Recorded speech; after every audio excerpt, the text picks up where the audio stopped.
Hi everyone, and welcome to today's webinar, Cultural Intelligence for a Smaller World. You've probably heard of IQ and EQ, Emotional Intelligence, but have you ever heard of CQ, Cultural Intelligence? As our world becomes more and more globalized, CQ is becoming an essential competency. Hi everyone, my name is Alex and I'm the director here at Mango Training. I've been delivering cross-cultural training in Malaysia, China and India since probably about 2007. Like many people, I myself am the product of cross-cultural communication, being half Malaysian and half British. Growing up, I became more and more aware of the cultural differences in values and communication styles between my mum, who's Malaysian, and my dad, who's Scottish. I realised that through empathy and understanding, my parents could learn to navigate cultural differences and thrive as a family. I think that with CQ, we can enhance our ability not just to work with people from different cultures, but to actually build meaningful relationships with them. And in the picture, see if you can guess which one is me. In today's webinar, I'm going to cover three key areas. First of all, I'm going to talk about what is CQ. We'll cover the different components of it, and I'll give you a guide to exactly what it is. We'll then move on to talk about why you need CQ. Why is it so important in today's world? And lastly, I'll share with you how you can get CQ and give you some practical ways in which you can build it starting from today. By the end of the webinar, you'll probably have some ideas on how you can build your CQ straight away. It's going to take around 30 minutes, maybe a little bit less. If you've got any questions, post them in the chat and I'll do my best to answer them.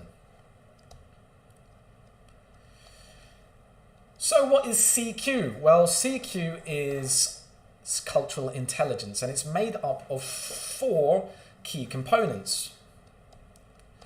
The four key components of CQ are CQ drive, knowledge, strategy, and action. So let's take a little look at each of the components. Well, firstly, CQ drive is your motivation to learn about cultures that are different to your own. Maybe the fact that you are still listening to me shows that you have some level of CQ drive. If you don't have any CQ drive, it's going to be hard for you to have any CQ at all because you're not really motivated to learn about cultures that are different to your own. This is sometimes referred to as being ethnocentric. Nowadays, some global companies will check their staff's level of CQ before they even send them overseas. This is to make sure that their staff will be able to cope and thrive in a different culture. Many expatriates who have low CQ drive are unable to adapt to the host country that they go and live in. For example, they might only socialize with people from their own cultural background or refuse to learn some of the native culture's languages. Secondly, CQ knowledge is really about what you know that makes cultures similar and different. Of course, there's many things that make cultures similar and different, like language, art, etiquette, and values, behavior, and food. For example, you might know that people in Japan have a different attitude to time compared to people in Indonesia. Or you might know that some cultures believe in fate, while other cultures believe that we have control over our destinies. CQ strategy is about how you prepare for cross-cultural interactions and how you reflect on them. For example, you might need to consider where or what to eat when planning a company dinner with multicultural teams. Or perhaps you need to explore why you didn't win a particular business deal and if there are any cultural reasons for this. Finally, CQ action is about how you modify your behavior based on cross-cultural interactions. For example, you might notice that people stand closer together or further apart when talking, and you need to adjust your behavior based on this. A Brazilian who is comfortable with touch and showing emotion might need to adapt to work successfully with Japanese people. Or a Westerner visiting Iran might need to change their dress or clothing to show cultural sensitivity. So to sum up, CQ is a soft skill like emotional intelligence.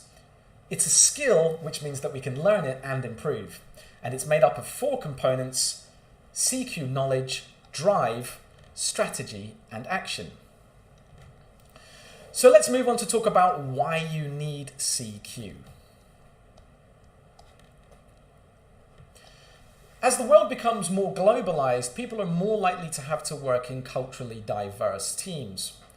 These teams might be located in the same country or even remotely, thousands of miles away from each other. And while the technology and modern travel can bring us together, they can't necessarily change our cultural differences. CQ can help us to make sense of those differences.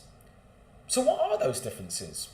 Well, when we think about culture, it's useful to think about the iceberg analogy.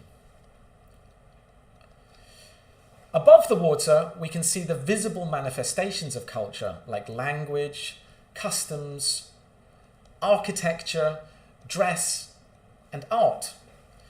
But what we can't see is below the water: beliefs, assumptions, and perhaps most importantly, values. The values may be driving a lot of what we can see on the surface. For example, some architecture in Turkey is influenced by Islamic values and beliefs. Or the way people in Japan greet each other is influenced by values. It might be hard for us to empathize with people if we don't know why they are behaving in a certain way. For example, if you didn't know that in Indian culture, preserving harmony and avoiding conflict are important values, you might find indirect communication difficult or even frustrating at times.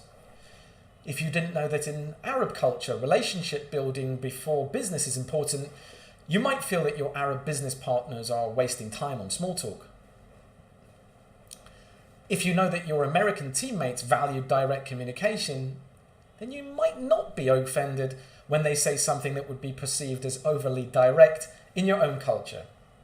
So CQ is important because it helps you to empathize with people and try to understand them.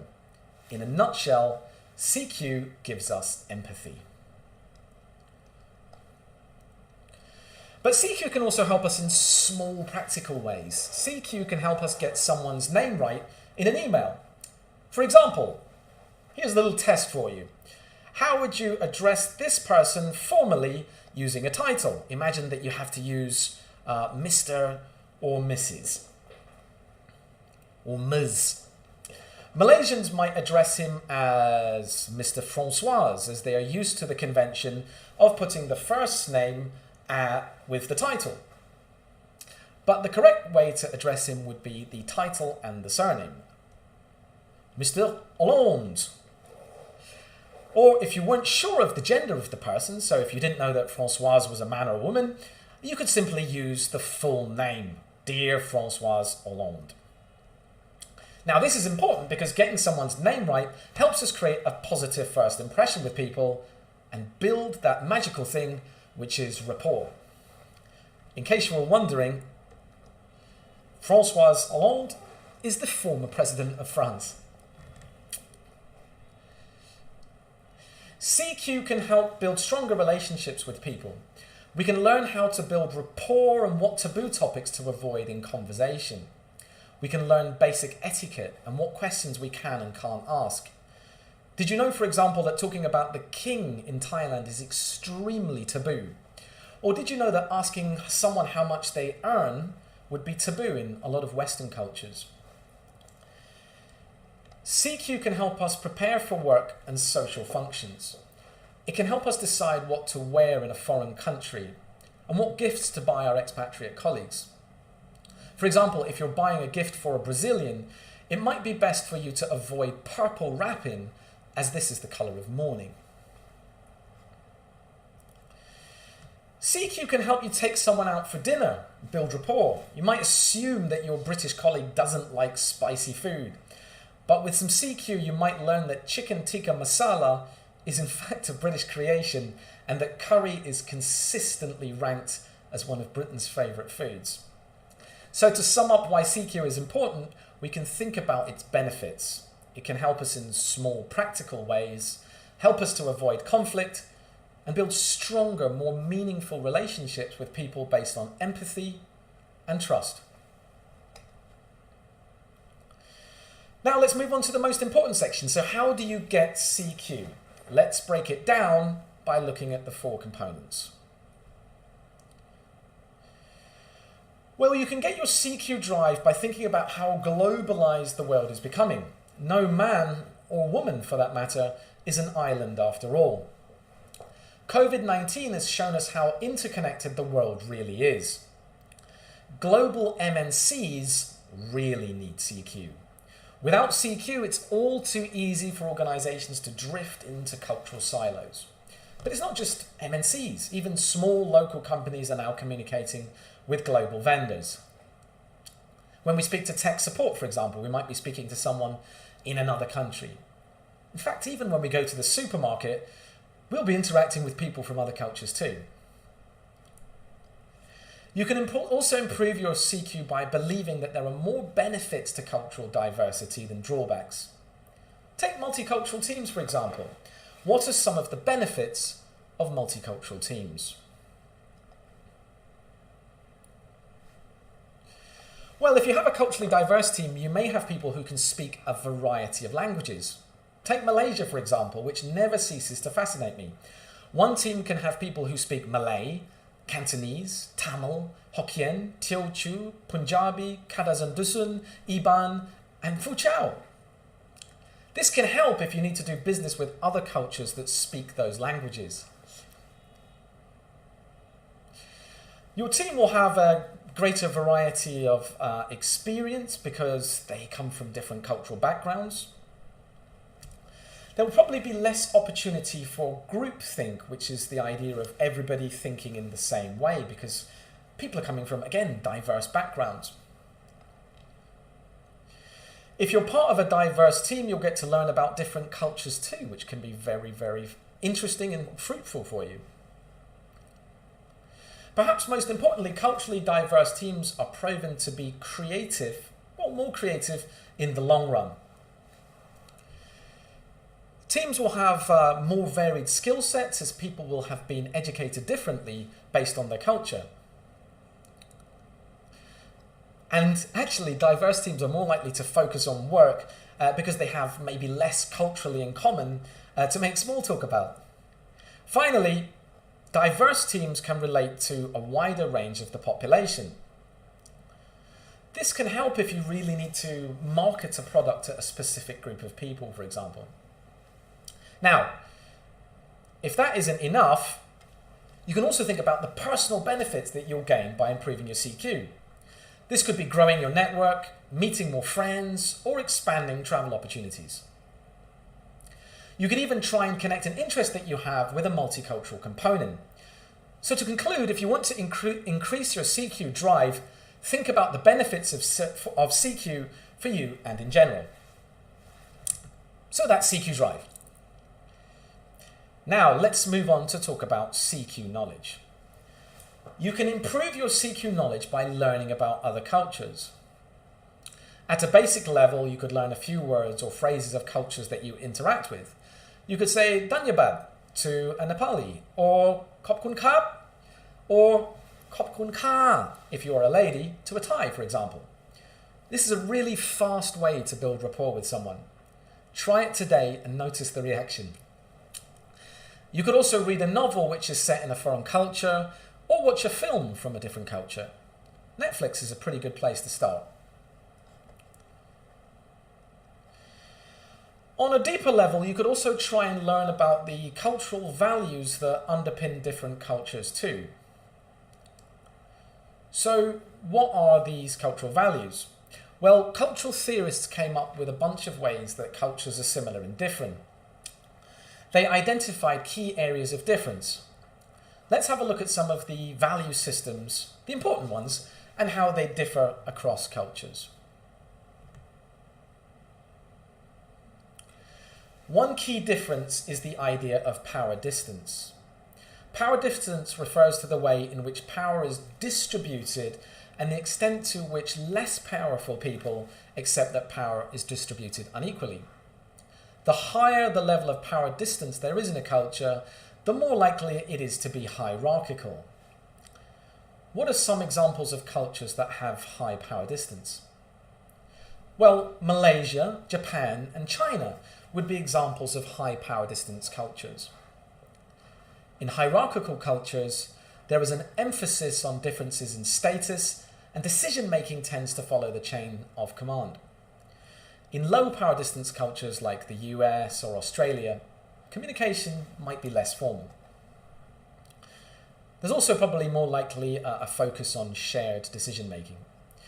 If you're writing to a senior leader in the US or Australia, they might well surprise you and communicate in quite an informal way. In the UK, our attitude to power distance and hierarchy is summed up by the expression, respect is earned and not given. It was quite interesting actually growing up because my mum would always teach me about respect for elders and status. My dad, on the other hand, always wanted to be spoken to like a friend and less like a parent. And that would shock my Malaysian friends quite often. Let me tell you a story about power distance. I remember a few years ago hearing about an engineering company in Malaysia. The CEO of the company had attended an event which several of his expatriate engineers had been attending too. The engineers were from the UK. When the CEO attended the event, he was greeted warmly and very respectfully by his Malaysian staff. The expats were a different story. In their culture, rushing up to greet the CEO would be seen like they were trying to win favour and perhaps wanting something from that person. They therefore decided to play it cool and carry on their conversation and ignore the CEO. The CEO was greatly upset and assumed that the engineers were being extremely rude. In this case, if the engineers had a little CQ knowledge, the whole misunderstanding could have been avoided. It's important when we think about power distance to think about the concept of face in Asian culture too. Face refers to social standing and respect. In the example with the engineers, the insensitivity caused the CEO to lose face in front of his peers. Another key difference in cultures is how time is valued. Some cultures are very strict about deadlines, schedules, and appointments, like Germany and Japan, whereas other cultures are more relaxed, like most Middle Eastern cultures, for example. This can cause conflict in cross-cultural communication, so it's very important to understand and empathise with the differences. If you know that your boss prefers you to be punctual, then of course it would make sense to follow that. Alternatively, if you're going to a wedding in a culture where time is more fluid, like Malaysia, then people might think you are strange if you turn up at exactly the time printed on the invitation card. I know I did.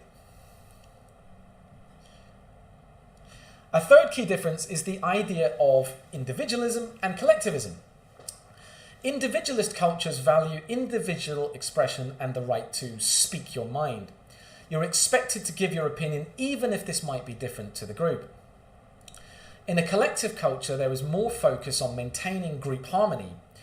Some people believe that collective cultures were more effective in responding to the COVID-19 crisis as people felt a greater collective responsibility and therefore stuck more closely to things like lockdown rules.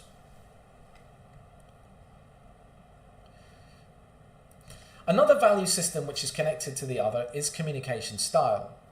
Cultures which value direct communication prefer you to be more explicit when communicating. Direct communication is valued in British culture, for example, where people are told not to beat around the bush. Alternatively, in some cultures, a more subtle, indirect communication is valued.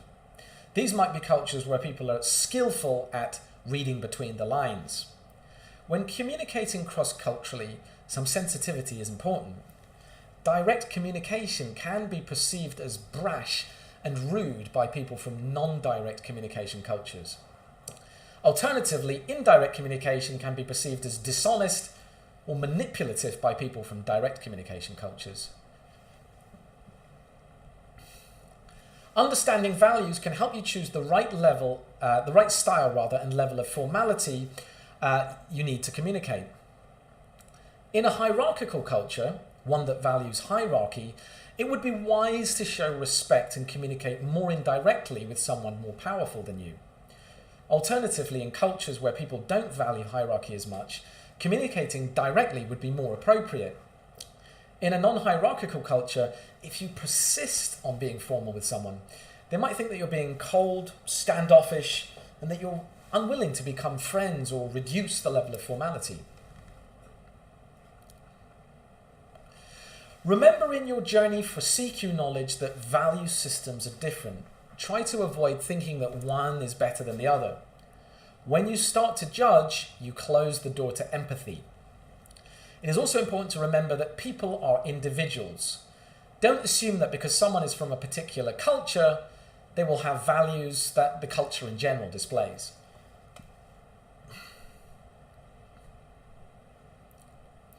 And that brings me on to another topic, cultural stereotyping. A cultural stereotype is a fixed belief about a person based on their cultural background. It would be like saying that all Chinese people are hardworking or that all Nigerians speak loudly. Stereotypes happen when we try to fit people into boxes. When you have CQ, you learn to try and understand people but avoid making assumptions. For example, after an interaction, you might want to reflect on whether someone behaved in a way because of cultural reasons or because of another reason.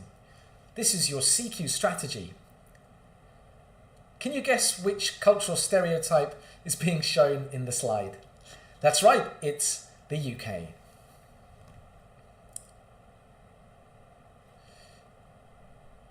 Remember that culture is just one way to interpret a person's behaviour.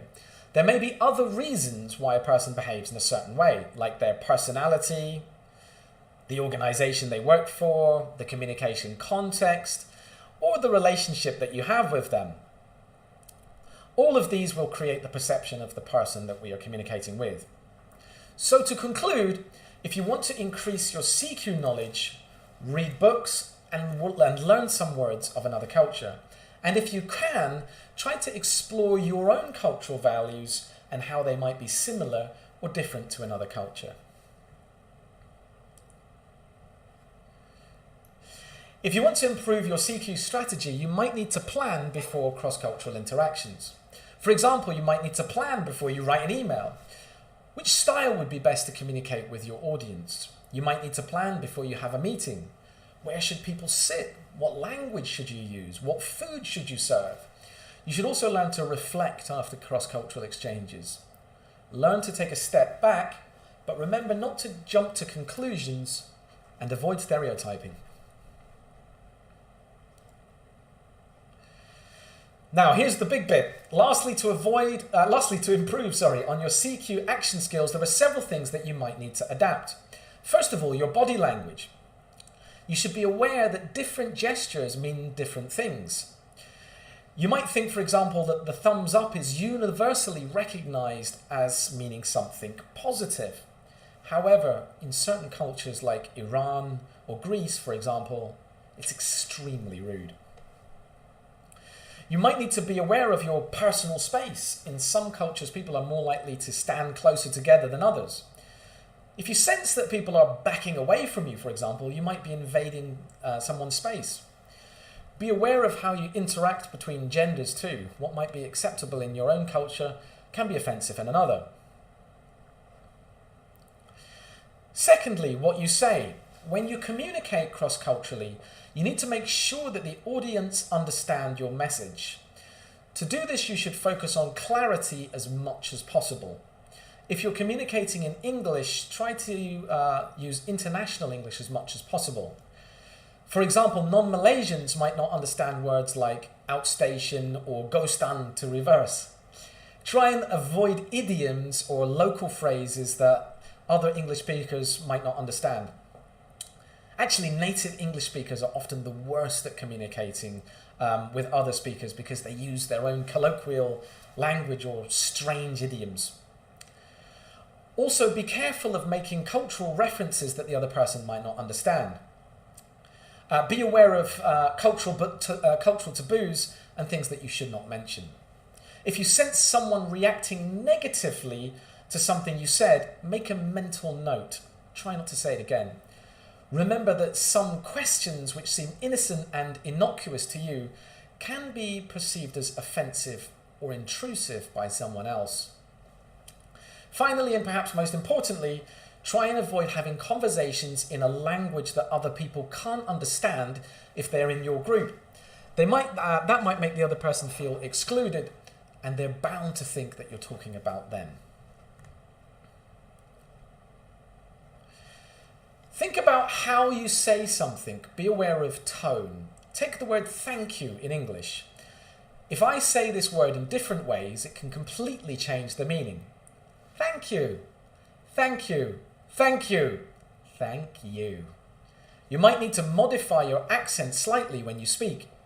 You might have to slow down your speed or enunciate words more so that the other person can fully understand. When you listen, try to listen to what somebody is truly wanting to communicate. If someone has poor language skills, maybe they're not using their native language. Try to focus on the message rather than the delivery. If you're communicating with indirect cultures, you might need to get used to inferencing meaning. For example, when someone says yes, do they really mean yes?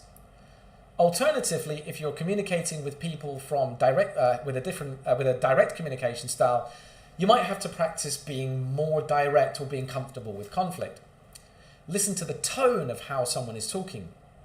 Does the tone of what they're saying match the words? If you need to communicate with people who have different accents to you, practice listening to those accents. For example, if you need to speak to people from India and find it difficult to understand them, practice listening to people with an Indian accent on YouTube, for example, or by watching films. Exposure is key. And remember that no accent is better than another. It's completely subjective.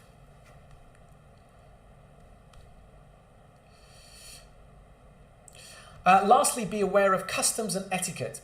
Observe how people greet each other. Take time to note how people eat at the dinner table. Look at what other people do as your guide on what is acceptable behavior. Now, here's an important thing.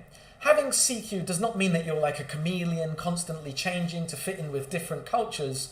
There are some aspects of your values that you're not prepared to change. Your core values. These might be based on your religious beliefs, for example. If you're a strict Hindu, you would not compromise on eating beef to please your Western host at a dinner party.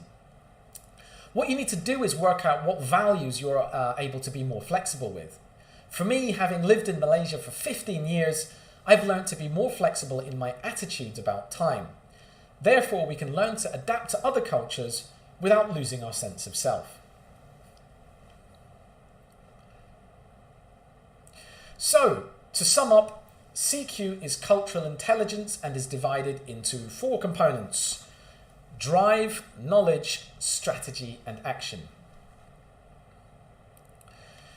You need CQ because you will need to work across cultures as the world becomes increasingly globalized.